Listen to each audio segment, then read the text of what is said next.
mund të lindë ndryshimet më vlera dhe pejqëmëri me marrëdhënie.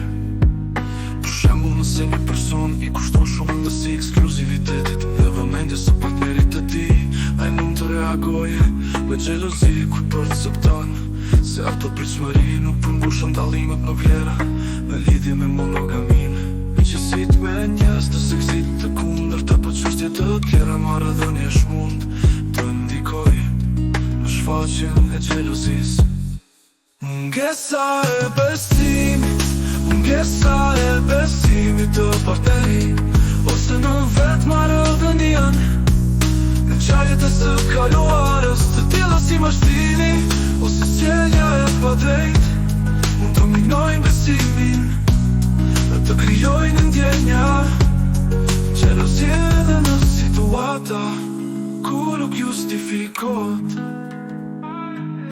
Mungesa e komunikimit të hapur dhe të ndeshëm mund të nxjisë gjithashtu mungesën e besimit në xhelozisë.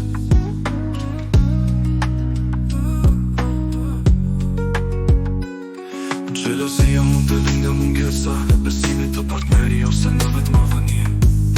Në ngjarjet e së kaluarës, të tilla si mashtrimi ose sjellja e padrejtë, mund të minojnë besimin dhe të krijojnë ndjenja xhelozie edhe në situata ku nuk justifikohet. Mungesa e komunikimit të hapur dhe të ndeshëm mund të nxjisë gjithashtu mungesën e besimit dhe xhelozisë. Mungesa e besimit, mungesa e besimit të partnerit, ose në vetë marrëdhënien, në ngjarjet e së kaluarës, të tilla si mashtimi ose sjellja e padrejtë, mund të minojnë besimin dhe të krijojnë ndjenja xhelozie edhe në situata ku nuk justifikohet. Mungesa e komunikimit të hapur dhe të ndeshëm mund të nxjisë gjithashtu mungesën e besimit dhe xhelozisë.